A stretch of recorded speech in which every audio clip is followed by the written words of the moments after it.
Entonces, los invito a que de verdad aprovechemos estas plataformas que son un espacio de intercambio y que estoy segura que también nos dejará perspectivas valiosas de adaptación y de reconfiguración de estrategias que son tan importantes en este momento. Buen día. Pues si les parece bien, vamos a iniciar con la pregunta de apertura. Me gustaría dirigirla a Eduardo Solís, quien es un consultor independiente y pues bueno, también él fue presidente ejecutivo de la MIA, como nos presentaron al inicio. Eduardo, quisiera lanzar esta pregunta donde decimos, ¿qué elementos consideramos fundamentales para que México construya una estrategia ganadora y podamos salir victoriosos? ¿Y cómo debemos estar preparados para la revisión del TEMEC en el 2026? Muchísimas gracias, Ruth. Gracias, Franco. Gracias a Neuron por la invitación. Y bueno, tu pregunta es una pregunta muy compleja, dada la situación actual que tenemos, dado el estado de ánimo con el que el presidente de los Estados Unidos eh, ha venido tratando no nada más a sus principales socios comerciales, sino al mundo. México no ha estado exento de esta situación en la que se ha venido atropellando los derechos de todos los países en la Organización Mundial de Comercio, sino también en el propio TEMEC, el Tratado México-Estados Unidos-Canadá. Es decir, un tratado que lo que busca es dar estabilidad a la relación comercial, un tratado que busca tener instituciones que marquen, que regulen este flujo de comercio y de inversión.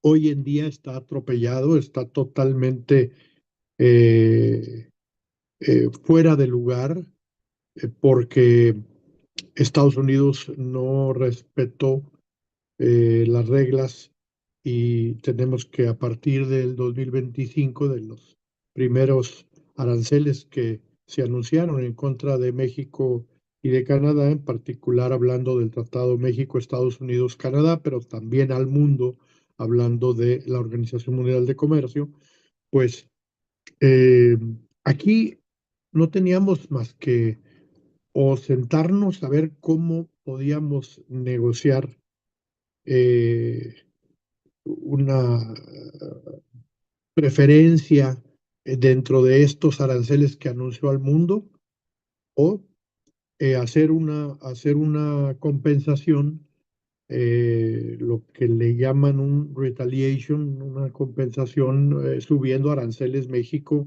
a las exportaciones de Estados Unidos. El gobierno mexicano optó por irse por la vía amigable, y en esa vía amigable pues está mucho el esperar eh, y ver, el wait and see, el esperar y ver qué es lo que ocurre, tratando de que Estados Unidos considerara que en la medida que nosotros nos comportemos de la manera de no subir aranceles a Estados Unidos, ellos pudieran tomar esto en consideración. ¿Qué ha ocurrido? Bueno, lo que ha ocurrido es que hoy tenemos aranceles importantes, sobre todo hablando del sector automotriz, hablando del acero, hablando del aluminio, hablando del cobre, entre otros. En el caso automotriz, tenemos 25% de aranceles para los automóviles, número que solamente se puede disminuir en la medida que haya contenido en la exportación de México, contenido de Estados Unidos. Es decir, si nosotros exportamos, vamos a decir, un automóvil con 40% de contenido de Estados Unidos, el 25% aplica al 60% del valor del auto.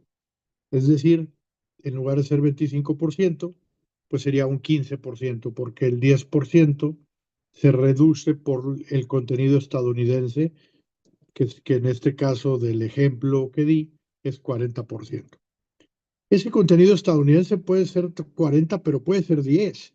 Si fuera 10% de contenido estadounidense, como ocurre con algunas empresas asiáticas, pues entonces 10% nos deja con un arancel del 22.5, porque solamente se reduciría 2.5%.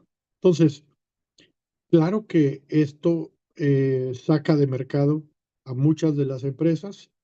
Claro que esto, de entrada, si partimos de que el arancel era cero y partimos de que Estados Unidos estaba comprometido a través del TMEC de no imponer aranceles, pues ahí empieza pues la discusión. Una discusión en la que Estados Unidos, para nosotros, sin duda está violando el tratado que tiene firmado con Canadá y con nosotros y que entró en vigor desde julio 1 del 2020. ¿Qué hacer? Bueno, me parece que la oportunidad para México está en la propia revisión del tratado que está enmarcada en el tratado. El tratado México, Estados Unidos, Canadá marca el 1 de julio del 2026 como el inicio de las conversaciones para revisar el TEMEC, revisar qué parte consideramos que debe de continuar como estaba, qué parte deberíamos de revisar. Evidentemente para nosotros, Ruth, es una revisión que debe ser aprovechada para tratar de regresar al libre comercio. Hay quien en el público dirá: ay, Eduardo, que no estás viendo eso del libre comercio de parte de Estados Unidos, por lo menos en la administración del presidente Trump actual, no existe. Bueno, no importa, tenemos que insistir en el libre comercio. Esto puede tener un paquete de consideraciones que deberíamos de pensar poner en la mesa. Por ejemplo, la regla de origen es una regla de origen muy estricta, Ruth.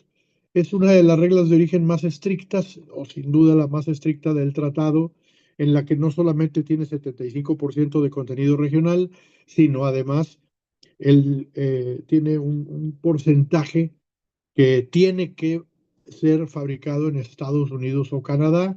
En este caso, para los automóviles es 40%, para las pick-up son 45%, y además tiene consideraciones que están totalmente fuera eh, eh, fuera del alcance, digamos, cuando nos impuso que el 70% del acero que se utilice en un vehículo tiene que ser de América del Norte, el 70% del aluminio. En fin, hay consideraciones en la propia regla de origen que hoy la hacen muy estricta. Entonces, la pregunta es, ¿cómo podemos hacer una regla de origen más estricta cuando es a veces hasta inalcanzable para algunas armadoras? Bueno, es que ahí está la discusión. Creo que de ser 40% de contenido Canadá-Estados Unidos, deberíamos de estar preparados para aceptar mayor contenido en la regla de origen de Estados Unidos, y que a cambio de que tenga un mayor contenido de Estados Unidos, podamos bajar ese arancel. La aspiración sigue siendo el libre comercio, Ruth. Tenemos que sentarnos con los mejores equipos. El gobierno mexicano tiene que sentarse con el mejor equipo que tenga para estas negociaciones. Fui parte del equipo negociador del Telecán y yo fui responsable del cuarto de junto en el sector automotriz en el TEMEC, y te puedo decir que la habilidad negociadora es fundamental. También es fundamental que el Consejo Coordinador Empresarial siga participando de una manera fuertísima a través también de Concamín, con los mejores expertos que tenemos en nuestro país, porque la estrategia la tenemos que hacer desde ahí, a partir de lo que le interesa a Estados Unidos, y déjame remarcarlo, Ruth, a partir de lo que le interesa a Estados Unidos también incluye exportaciones e inversión. porque hay que recordar que en inversión y sobre todo en el tema de servicios, Estados Unidos tiene grandes intereses en México y el tema de servicios no lo podemos dejar fuera. Eso como introducción, Ruth.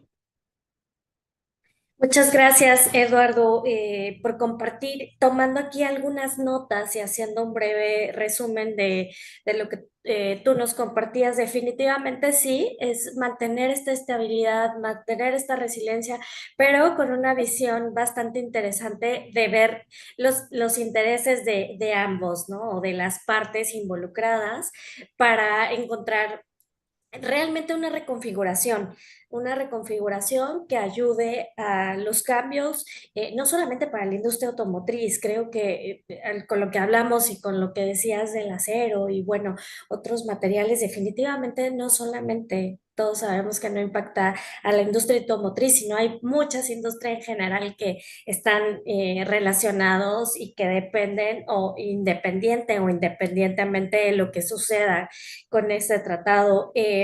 Definitivamente hay intereses de todos en temas de inversión que creo que pueden ser unos elementos, regresando un poco a la pregunta inicial, que definitivamente tenemos que tocar y pues esto, dejarlo otra vez, involucrarnos para que realmente las personas y los expertos que estén sobre la mesa negociando tengan la mayor confianza y lleven todas las necesidades que tenemos como país, como industria. Muchas gracias por compartir esto, Eduardo. Y pues bueno, un poquito para complementar esta respuesta. Me gustaría preguntarle a Eduardo Díaz, él como Díaz Santana, como experto, como asesor fiscal en temas de manufactura y distribución, ¿qué oportunidades vemos dentro de este nuevo entorno entre Estados Unidos y China, dejando un poquito de lado la parte del TEMEC? Héctor, ¿nos puedes compartir qué opinas al respecto? Muchas gracias, Ruth. Digo, yo creo que no lo podemos ver tan aislado de los comentarios que ya había hecho Eduardo y que los explicó muy bien con su visión y experiencia. Y creo que sí vale la pena tomar un poquito en cuenta la dinámica en la mezcla con Estados Unidos, Ruth. Sabemos que la dinámica con China es particular, pero en nuestro tablero regional sí o sí tenemos que voltear a ver a Estados Unidos. Si nosotros tomamos en cuenta datos recientes, por ejemplo, el censo, la oficina del censo, perdón, de Estados Unidos, al mes de junio de 2025, sitúa la proporción de intercambio comercial con México, llámese importaciones hacia Estados Unidos, en un 16.4%. Si esto lo ponderamos de manera, pues por peso proporcional, está situado México encima de Canadá y de China. Esto posiciona a México como el principal abastecedor hacia Estados Unidos en este contexto arancelario complejo que ya nos compartía Eduardo. Eh, y bueno, a lo que voy con ello es, sigue habiendo oportunidad de que México tenga una cachucha dual para tratar y aprovechar oportunidades con ambos países. Si retomamos algunas de las notas que hacía Eduardo en cuanto al Tratado de México, Estados Unidos y Canadá, el TEMEC, mencionaba hace un momento que la proporción de aluminio y de acero tiene que ser en un 70% de contenido norteamericano. Es complicado darle la vuelta, llegando desde otra región, darle la vuelta a ese requerimiento de contenido regional. Y yo añado, también el contenido laboral tiene que ser de un 40%, no es cosa menor. Y el contenido regional de todo el vehículo, la fórmula en el sector automotriz es relativamente compleja, son varias variables. El contenido regional tiene que ser 75%, sí o sí. Entonces, esto establece una barrera, digamos, se favorece un poquito en la balanza a México en este rol dual que estoy comentando. Si vemos hacia lo que sigue normativamente en México, tenemos el Plan México que por ahí surgió en el mes de enero y en el cual se evolucionan al menos dos decretos. Uno es el de los polos de desarrollo, que todavía tenemos la esperanza de ver cómo estos polos se van nutriendo en cuanto a infraestructura para que puedan eclosionar. Y del otro lado tenemos un decreto, Ruth, que favorece a las inversiones nuevas. Ese decreto ya venía funcionando y ha sido muy útil para muchos sectores. Se alinea con ese decreto con el Plan México y va a tener vigencia desde el momento en que se emite el decreto en enero de este año y hasta el mes de septiembre de 2030. Es un decreto que va a durar pues, varios años y lo que pretende es que las compañías que invierten en activos fijos nuevos puedan tomar una deducción inmediata, perdón, de esas inversiones y también permite que los gastos que se hagan en capacitación tengan una deducción incremental del 25%. Esto en cuanto a normatividad. Ahora, ¿qué es lo que hemos visto en la dinámica? Ahora sí me volteo a la pregunta original, tal cual la planteaste, Ruth. La dinámica con China. China venía observando una estrategia comercial de región hacia México y hacia Latinoamérica. ¿A qué voy con esto? No todo lo que China ingresa a Latinoamérica es pensado en exportarse hacia Estados Unidos. Recordemos, bueno, y aquí estamos en el foro idóneo para reconocer esto, al menos en el plano de la distribución, pues, pues México es un mercado destino para los vehículos de origen chino pues desde hace varios años. En otros sectores, como el sector financiero, vemos también una tendencia clara hacia observar a México y Latinoamérica como mercados destino. No es el tema y no es el tópico, pero a lo que voy con esto es que tenemos que plantear nuestra estructura operativa, y digo, en mi caso, pues soy fiscalista, y como firma, pues tratamos de imprimir una visión global a nuestros clientes, trabajar hombro con hombro, y en esta dinámica lo que hemos visto, Ruth, es que tenemos que revisar las estructuras de operación que estamos planteando, y hay estructuras que tienen, no sé, 20 años utilizándose y que son muy útiles, pero que vale la pena revisarlas y replantearlas para que nuestra producción, ya hablando ahora sí en el sector productivo, pueda aprovechar la flexibilidad de exportar y de destinar parte de su producción al mercado nacional, si es que esa estrategia mezclada funciona. Y las estructuras que existen son funcionales para ciertos segmentos. No sé, me pongo en el plano, pongo en la mesa la industria maquiladora, funciona en cierto contexto, pero limita en otro.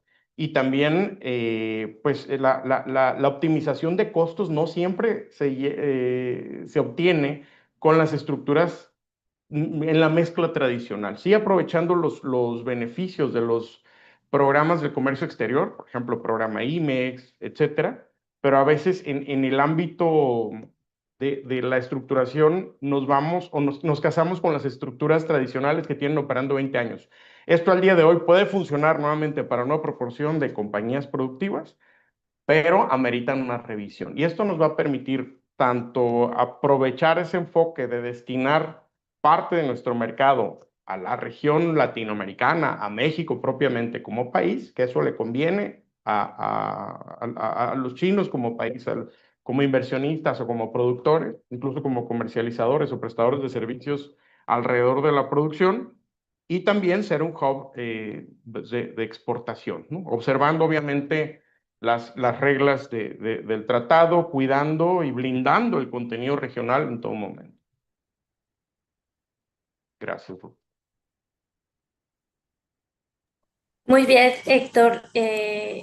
Sí, definitivamente este porcentaje que nos mencionas es algo que comenzamos a escuchar en los foros donde nos dicen, bueno, vamos a prestar atención también a este número tan importante que tenemos, ¿no? Entonces ahí tenemos mucho de margen para poder negociar adecuadamente y en favor del país, por supuesto. Me encanta lo que dices de esto también va a favorecer a otras industrias, que es también algo importante que no debemos de perder de vista, la capacitación. Tenemos muchos expertos en México en tema de manufactura, entonces, bueno, aprovechemos también para utilizar esto también como margen de negociación. Los mercados de destinos, definitivamente, es momento de lo que decía al inicio, una reconfiguración industrial que por supuesto involucre voltear a ver otros mercados, no solamente tema de diversificación para cada uno de los no quedarnos como espectadores, sino voltear a ver también otros y que nos volteen a ver otros mercados. Totalmente. Muy bien lo de planear la estrategia operativa. Esto es algo que también como asociación les hemos venido compartiendo en los últimos meses, independientemente de que este nuevo plano, este nuevo futuro para la industria. Esto es algo que debemos de planear. Coincido completamente contigo que a lo mejor es momento que algunas estrategias van a tener que redefinirse y ya no van a funcionar como la manera tradicional. Otras tenemos que cuidar y blindar, me encantó esta palabra, de cómo podemos hacerlo. Muchas gracias por la aportación, Héctor. Y pues en este sentido quisiera darle la palabra a Edmundo Sandoval, que nos pueda compartir su opinión complementando un poquito lo que tú comentas. ¿Cuál sería desde tu perspectiva, Edmundo, y con la experiencia que tienes como analista en dinámicas globales y tendencias emergentes, qué otras oportunidades ves para esta reconfiguración que nos puedas compartir? Mario, muchísimas gracias Ruth y muchísimas gracias a Nuron por la invitación. Creo que hay cosas que podría quizá puntualizar un poco de lo que ya tanto Eduardo como Héctor nos mencionaron. Y quizá aportar de nuestro lado. Nosotros somos una firma que se dedica a la consultoría de riesgos. No solamente para el plano automotriz, sino que tenemos también la capacidad de ver otras industrias y digamos que en ese sentido hay veces que viendo tantos sectores hay ciertas tendencias y ciertos puntos que logramos captar en el panorama un poco más grande de las cosas, ¿no? Y precisamente creo que lo que hemos visto en el panorama general de estas últimas tendencias, en el panorama no solamente de la situación y de la escalada entre los Estados Unidos y China, sino en general de este ascenso de un nuevo marco regional de una guerra arancelaria, pues la verdad es que muchos de nuestros clientes y muchas de las empresas lo que han optado es ante este marco de incertidumbre general pues han tratado de contener quizá los esfuerzos más grandes, ya no solo en materia de inversión, sino en materia de operación en el día a día, para dejar realmente de tener una planificación de corto y mediano plazo y quizás solo esperar y ver qué va a pasar a largo plazo. Y eso funciona en ciertos sentidos porque en los últimos meses pues no teníamos certeza de qué iba a suceder con el marco arancelario principalmente en México. Ahora tenemos una cierta idea de cómo va a estar operando, de cómo ha estado operando en estos meses y quizá podríamos ya tener unas impresiones generales de cómo es que eso va a ir evolucionando, sobre todo de cara a la revisión del Tratado México-Estados Unidos-Canadá, que si podemos hacer una aclaración general de nuestra perspectiva, es que en realidad son tantos los cambios, son tantas las violaciones que se han hecho del lado de los Estados Unidos y son tantas también las exenciones que se han dado en estos meses, las cosas incluso que en el plano regulatorio mexicano también han cambiado, que en realidad nosotros ya incluso lo estamos conceptualizando como una renegociación, porque eso es lo que va a hacer. Y como decía Eduardo y como también mencionaba Héctor, en algún momento realmente a lo que vamos a llegar en 2026 y que ya hemos empezado realmente a hacerlo directamente de forma regional y de forma bilateral con los Estados Unidos, es entrar en mesas de negociación. Y por eso es tan importante lo que ya se mencionaba en el foro, ¿no? La importancia eh, de que toda la industria llegue un muy buen frente unido y sobre todo también muy en contacto con el sector público, porque de otra forma a lo que se va a llegar pues van a ser simplemente resultados que van a ser desfavorables no solamente para la industria en México, sino para la industria en general. Eh, con eso en mente, lo que nosotros siempre tratamos de decirle a nuestros clientes es que todos los marcos de una crisis, todos los marcos de cambio, siempre se presentan como retos, siempre se presentan como desafíos que van a marcar una ruta hacia los siguientes años. Pero en realidad, las empresas que mejor se logran posicionar son las que entienden estos cambios como oportunidades. Y por eso, en ese sentido, no solamente las empresas en particular, sino la industria en general tiene que reconocer cuáles son las oportunidades que se están gestando en estas macro tendencias. Y bueno, directamente, ya pasando un poco a la pregunta, creo que darías 3 puntos, ¿no? Pero en la contextualización general, lo que tenemos que decir es que para México y para la industria en México, la guerra comercial entre Estados Unidos y China lo que representa es una oportunidad muy significativa para México para beneficiarse como un beneficiario indirecto de este conflicto. Y eso lo vamos a ir viendo cada vez más, sobre todo de cara a la renegociación del TEMEC. Pero lo importante es pensar y no ensimismarnos en ver cómo está la situación solamente en México, sino también contemplar que este es un escenario que no solo nos está pegando acá en México, sino que le está pegando a todo el mundo. Entonces, ver la posición de México de cara a otras regiones también brinda oportunidades en 3 puntos muy particulares. Creo que el primer punto a considerar en general es que finalmente la industria automovilística china es un reto sumamente importante para la industria de Estados Unidos y por tanto se han dado los cierres tarifarios que se han dado. En ese sentido, pues hay consideraciones en donde hay unas oportunidades para la sustitución de esa producción china, donde México puede tomar una parte interesante en el mercado si sabe jugar las piezas bien y si la industria conoce cuáles son las características que podrían absorber esa parte del mercado chino automovilístico. Creo que hay también un punto muy interesante y que ya también hemos mencionado en algunos puntos, y es la diversificación no solamente en la cadena de suministro, en donde también hay que pensarlo, hay procesos no solamente de nearshoring que veníamos contemplando desde hace unos años, sino también estos movimientos de la guerra comercial entre China y Estados Unidos, lo que están planteando son movimientos activos de reshoring.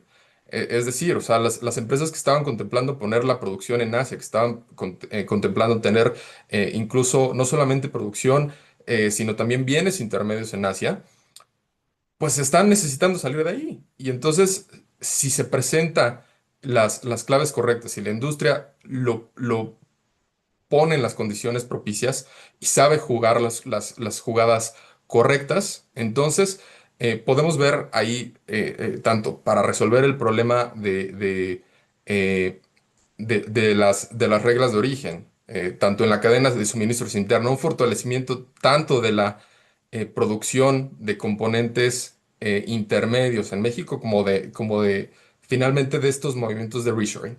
Y creo que el último punto es finalmente el mercado de electromovilidad. No se nos olvide que es algo que viene en crecimiento y que es una realidad sí o sí. Ya hablábamos también de no solamente pensar en México como el destino hacia los Estados Unidos, sino también que finalmente se está viendo como un punto para que finalmente la industria china automovilística también popule todo Latinoamérica.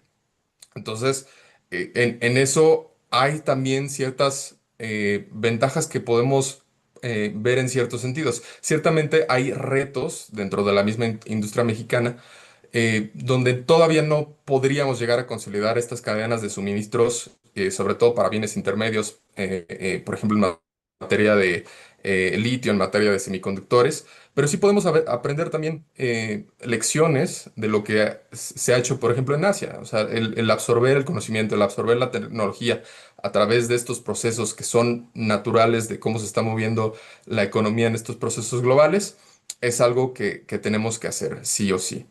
Pero finalmente también esto nos da, digamos que un colchón donde en estos años finalmente lo que tenemos que aprovechar es ver ese panorama, ¿no? Cómo estamos no solamente nosotros en este punto en aislado con el panorama tarifario, sino cómo está el resto del mundo. Y esa es la clave, ¿no? Vernos no solamente en solitario, sino en cómo estamos alrededor del mundo. Y eso es lo que va a empezar a posicionar y brindar finalmente las oportunidades para que se puedan tener estas estrategias correctas.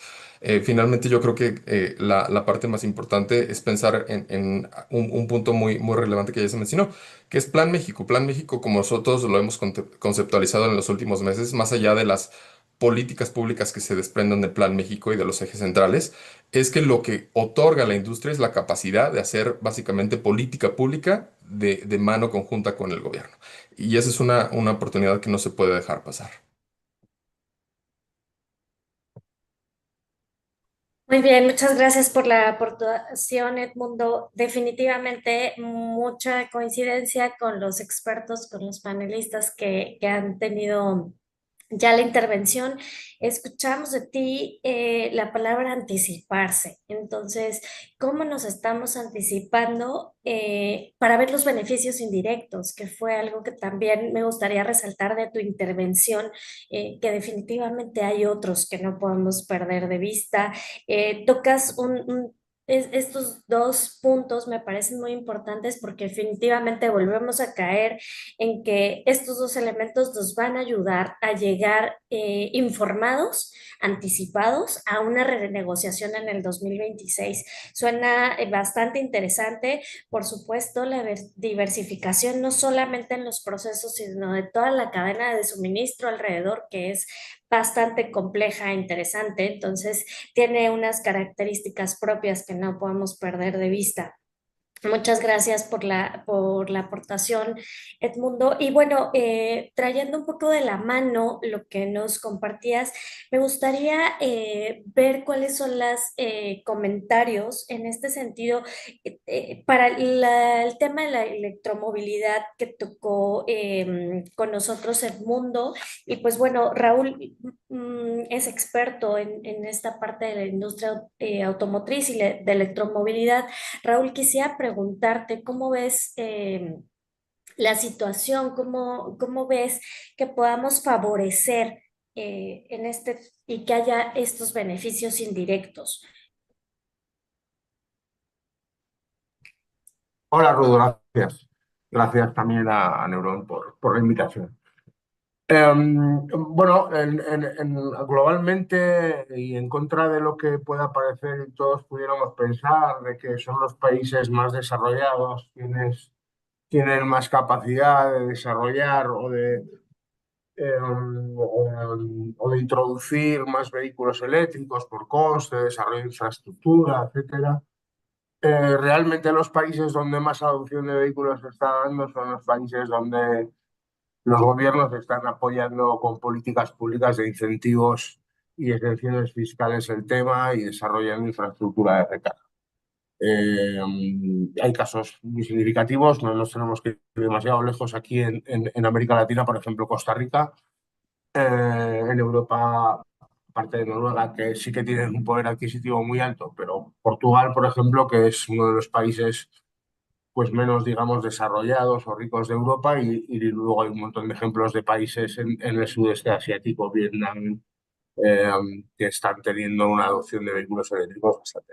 Y básicamente, pues esto lo que nos dice es lo que estaba comentando al principio, que en los países donde se apoya la electromovilidad con políticas públicas, como decía, de incentivos y exenciones fiscales, colaboraciones público-privadas para desarrollar infraestructura de recarga, es realmente en los países donde se está dando una adopción de vehículos eléctricos mayor.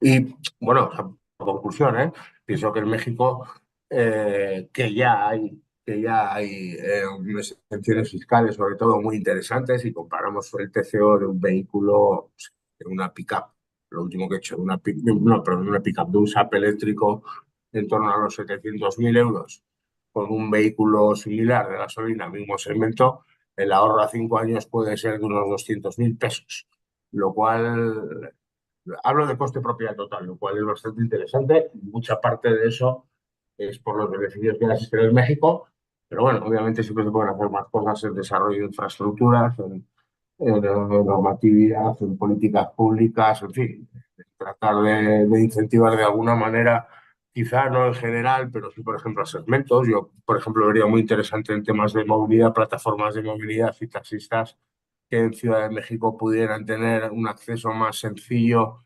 a un vehículo eléctrico sería, por ejemplo, muy interesante bueno, para que tengamos un aire más limpio en la ciudad, ¿no? Ahora hablo de Ciudad de México, hablo de... Muchas gracias, Raúl. Y pues nuevamente escuchamos esto que mencionas, ¿no? Ir de la mano de las políticas públicas, colaborar para lograr una negociación exitosa.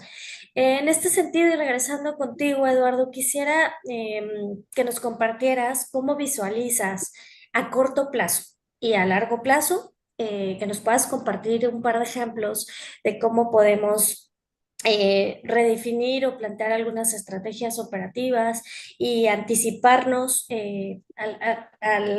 otra vez a la cadena de suministro desde una diversificación.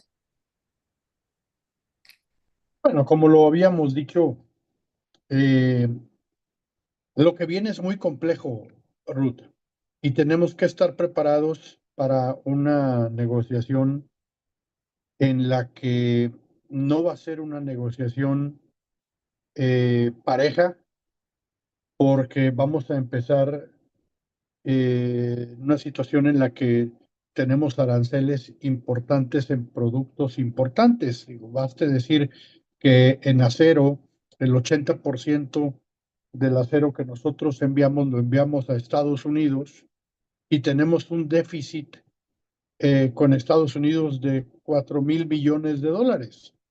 Es decir, es inaudito que teniendo un déficit tan importante seamos afectados de esta manera con aranceles.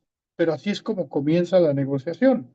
Entonces, tenemos que estar preparados para tanto mano dura, ¿verdad? Porque como tú bien lo dijiste, hemos sido muy eh, pacientes buscando la indulgencia de los Estados Unidos hacia México, pero a la hora de esta revisión del tratado, que como bien aquí se dijo, es una revisión que se convierte inmediatamente en una renegociación, y es una renegociación en la que tenemos que estar preparados. Hablar de diversificación, Ruth, cuando el 79, casi el 80% de nuestras exportaciones de autos van a Estados Unidos, es muy complejo. Es decir, es algo que no se va a dar. No vamos a encontrar mercado suficiente para nuestros autos. No lo estoy inhibiendo. Hay que darle la bienvenida a que las marcas busquen nuevos destinos de exportación, pero las propias marcas también tienen bases de producción en otras partes del mundo. Entonces, si van a atender Europa del Este, pues probablemente van a ampliar sus plantas por aquellos lares. Eh, No significa que no podamos nosotros exportar más, pero comparado con el 80% de nuestra exportación total al mercado de Estados Unidos, estamos hablando de alrededor de 3.2 millones de autos que mandamos a Estados Unidos, eh, porque la verdad es que eh, son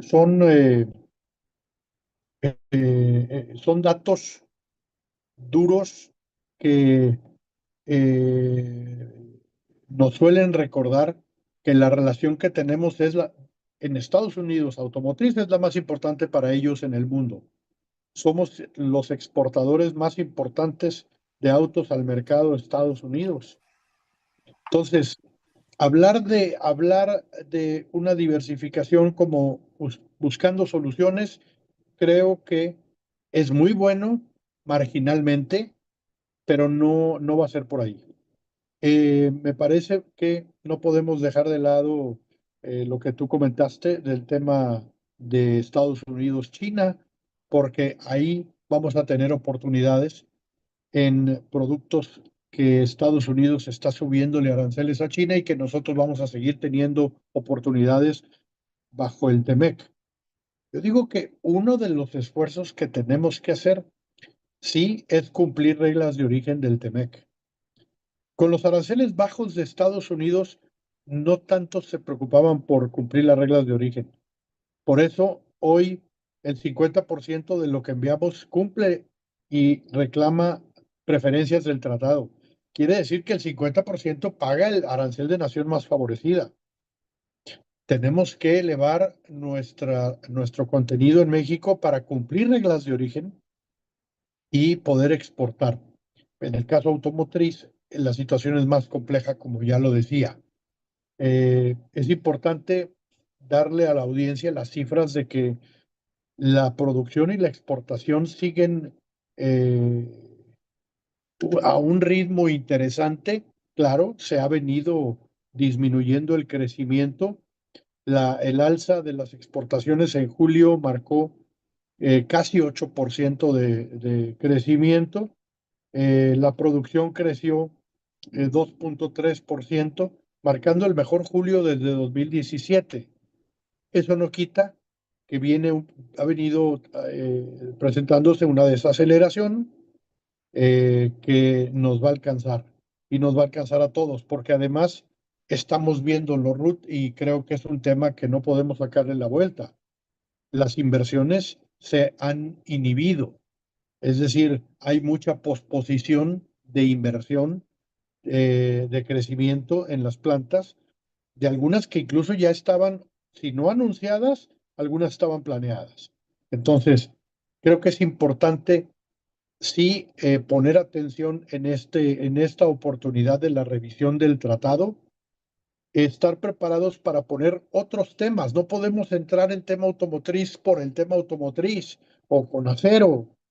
Tenemos que traer toda la canasta completa, incluyendo aquello que le interesa a Estados Unidos, tanto en bienes como en inversión. Y por supuesto el tema servicios, perdón que insista, Ruth, pero tiene que ser parte de este tratado.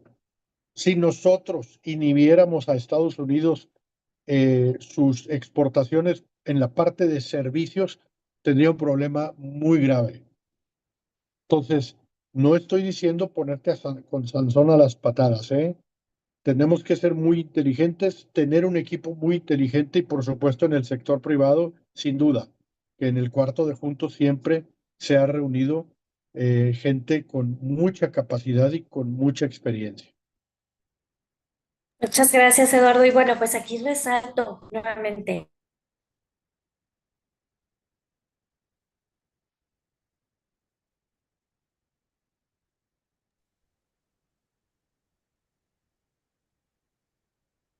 Eh, Quisiera hacer la pregunta directamente, ¿cómo nos podemos anticipar a estos impactos que vienen?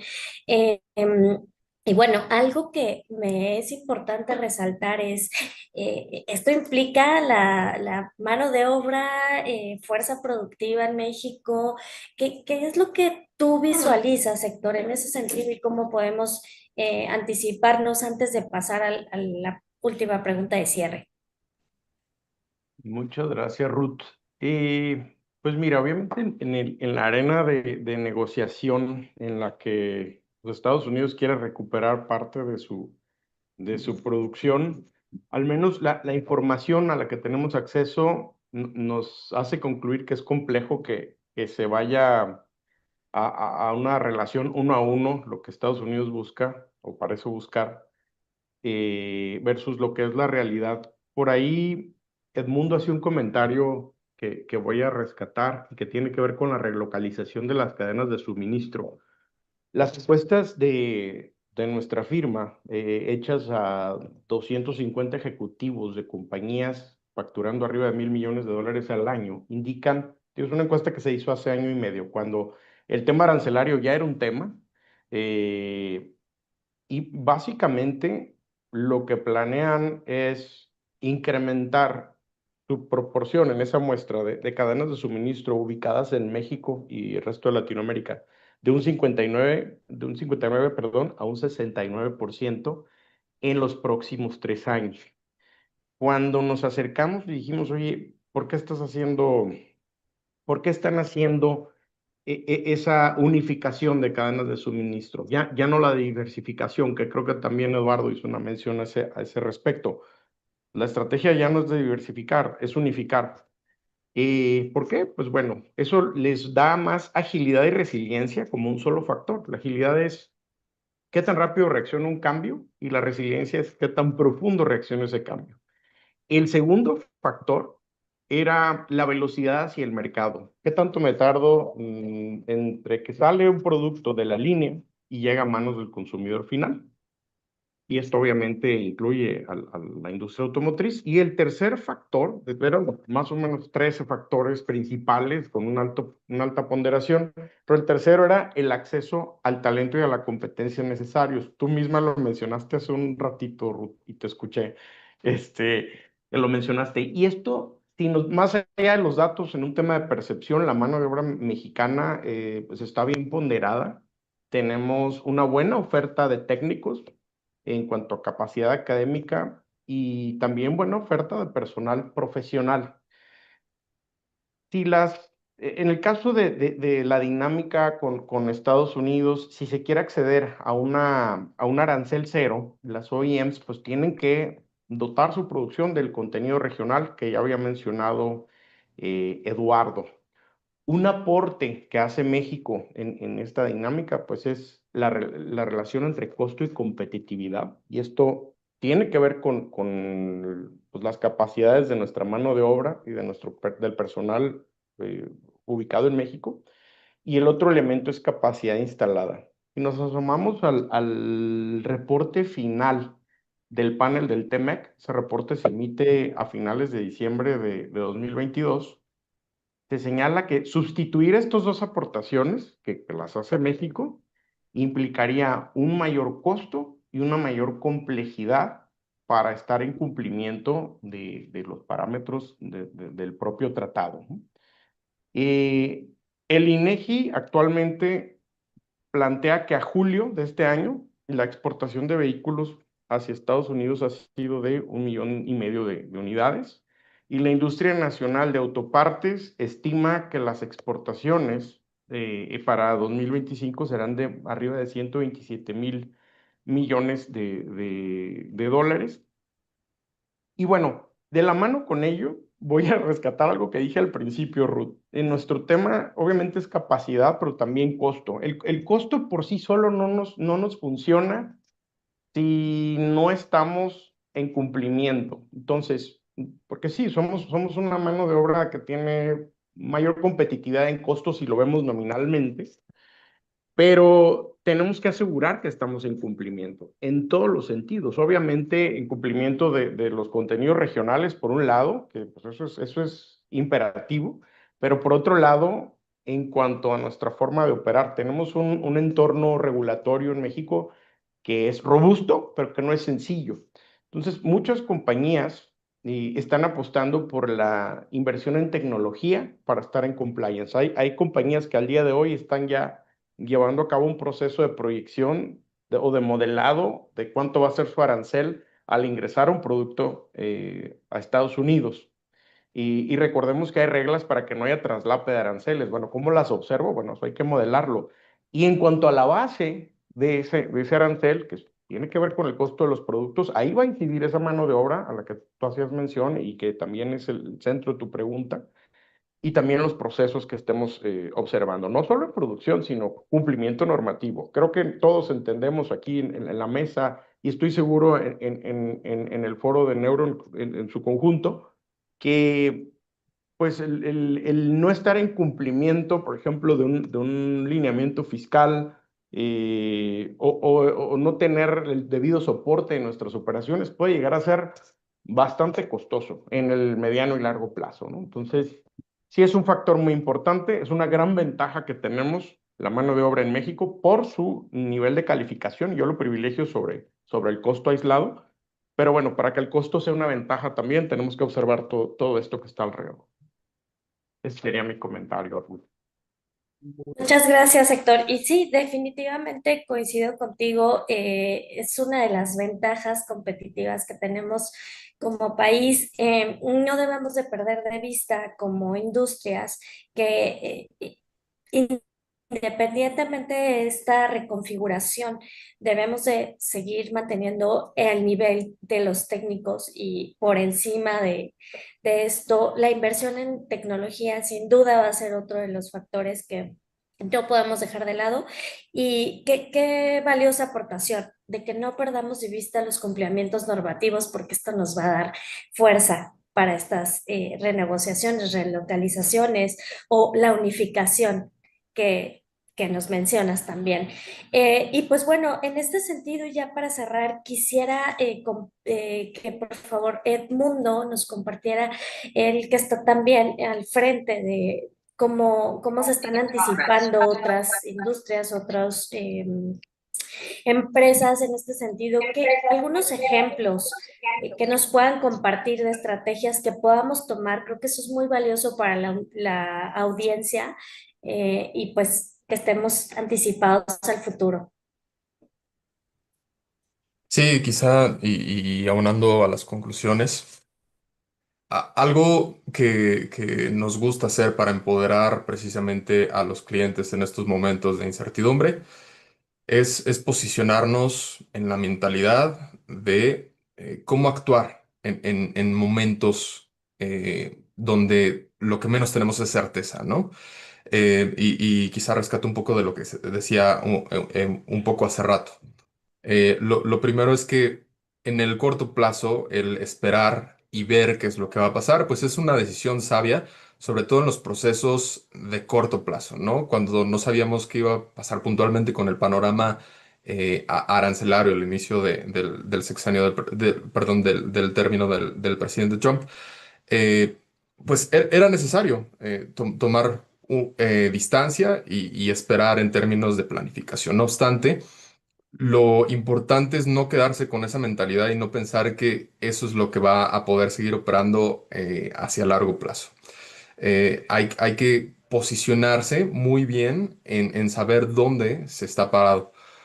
Porque de otra forma, esas oportunidades no se van a poder consolidar, no se va a poder materializar y finalmente, pues lo que vamos a haber tenido a fin de cuentas con esta espera es tiempo perdido y son oportunidades perdidas. Con eso en mente y ya no solamente hablando del panorama regional y del panorama de la industria, también creo que es muy importante posicionarnos en el escenario político mexicano y eso como también los cambios internos traen oportunidades para la industria en general.